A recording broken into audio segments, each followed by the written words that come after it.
Avril 2023. Kenya. Des hommes et des femmes creusent la terre, le visage couvert, une pelle à la main, affrontant la dureté du sol. Ce ne sont pas des paysans ni des chercheurs. Ils sont là pour exhumer des corps. Plus de 400, enterrés dans une forêt dense, dans un village reculé. C'est la forêt de Shakahola. Une scène d'horreur indescriptible. Des enfants, des mères, des familles entières enterrées dans une fosse commune d'une secte apocalyptique. Cela ressemblait à une zone de guerre, mais aucune guerre n'avait eu lieu ici. C'était l'œuvre d'un seul homme, un pasteur autoproclamé.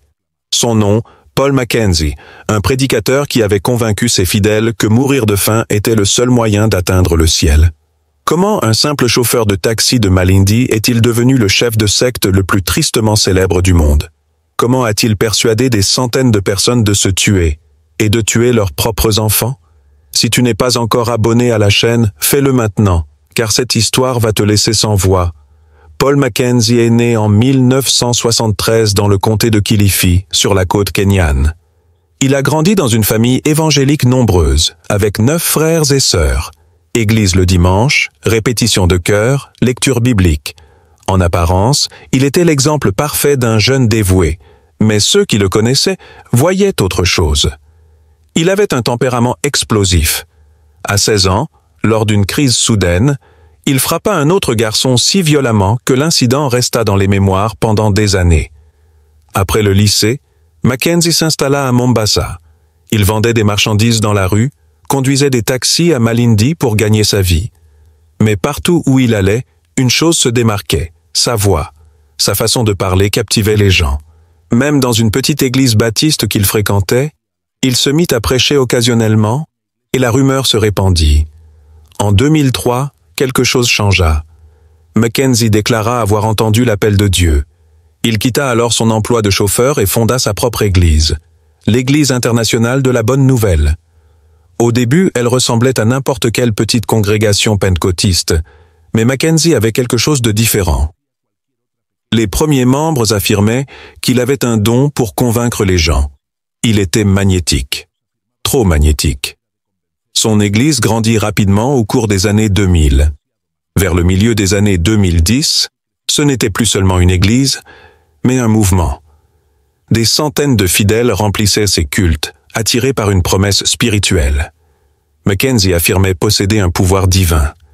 Il disait pouvoir guérir les malades, parler directement à Dieu. Des témoins racontent l'avoir vu prier sur une jeune fille en convulsion, qui soudain cessa de bouger. On parlait d'un homme avec une blessure infectée, dont la plaie semblait guérie après la prière de Mackenzie. Ces histoires se répandirent rapidement, et dans une région désespérée d'espoir, ses rangs grossirent.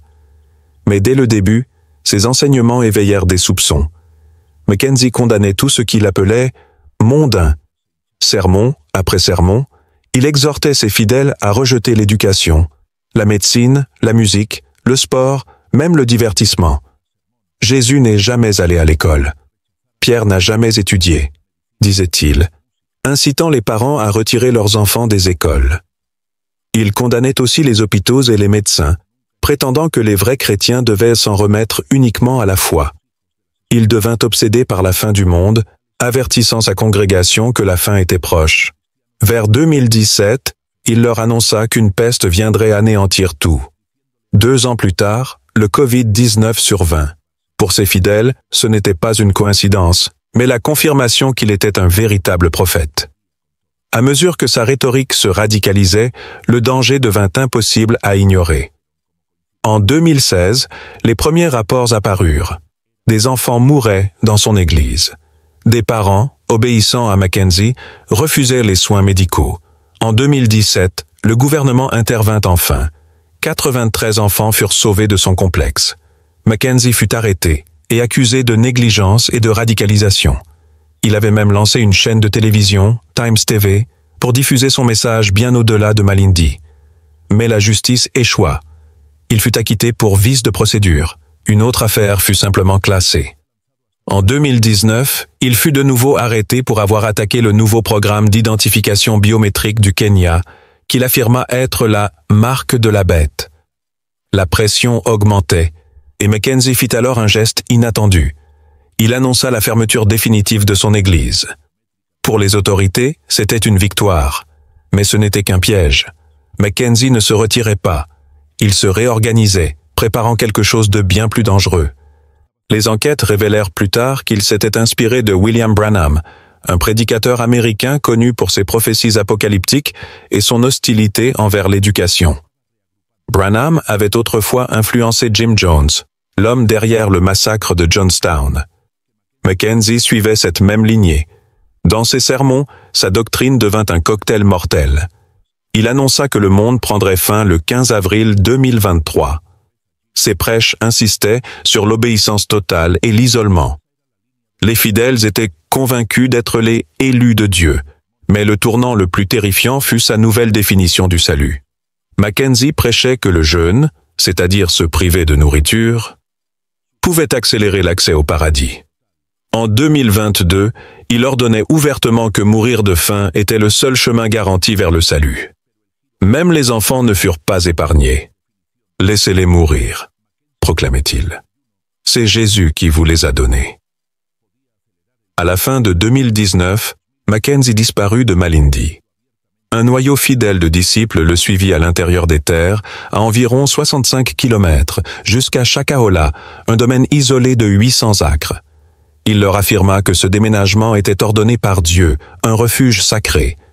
Là-bas, le groupe construisit des cabanes en terre et s'organisa en ville biblique, Bethléem, Nazareth, Jéricho.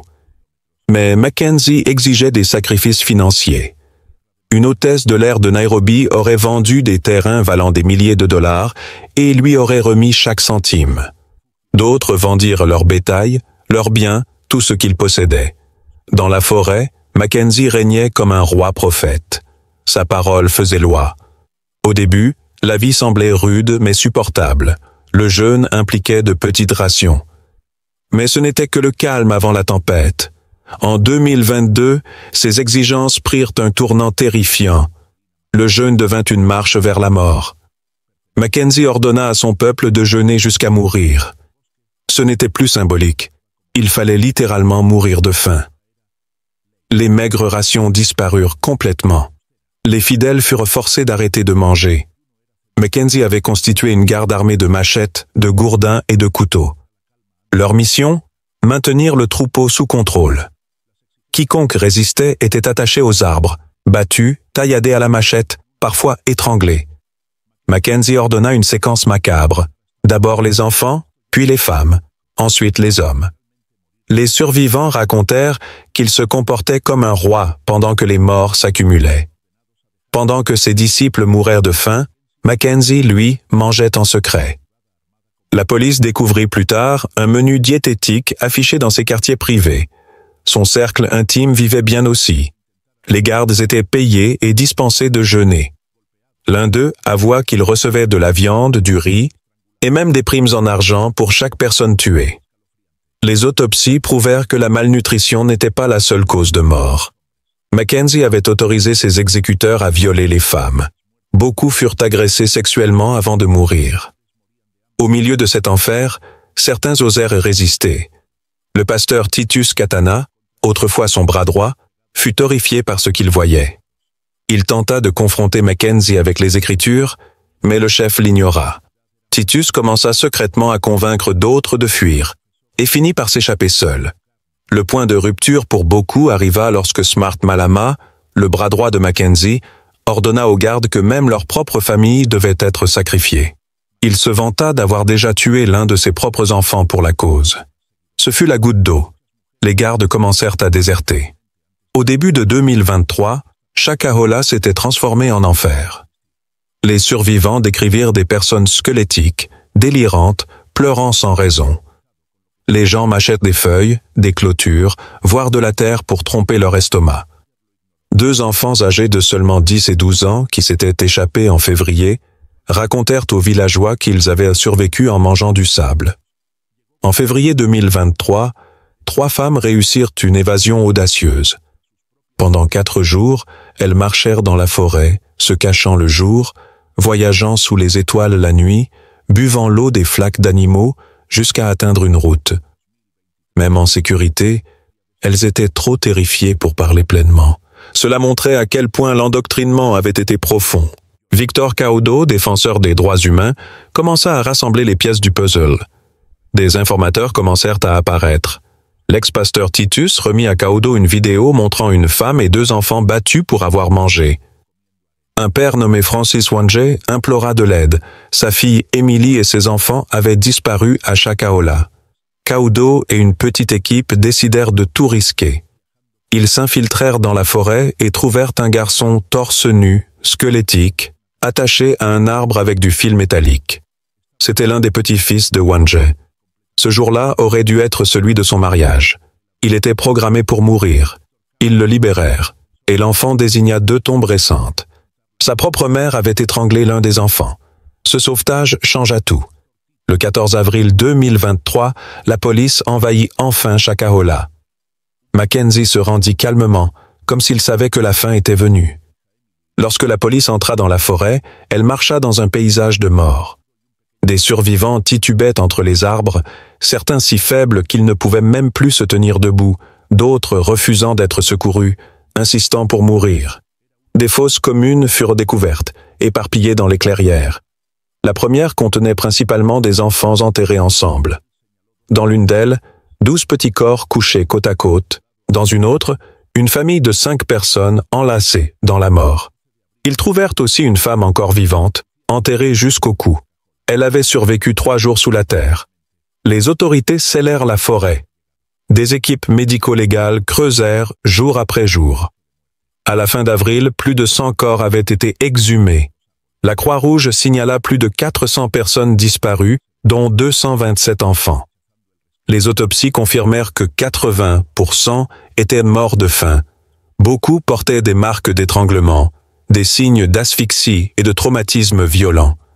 La majorité des victimes étaient des enfants, suivis de femmes. En août, le nombre officiel dépassait 420. À la fin de 2023, près de 450 corps avaient été retrouvés. Le 14 avril 2023, Paul Mackenzie fut arrêté. Dans les semaines suivantes, des dizaines de membres de son cercle proche furent également arrêtés.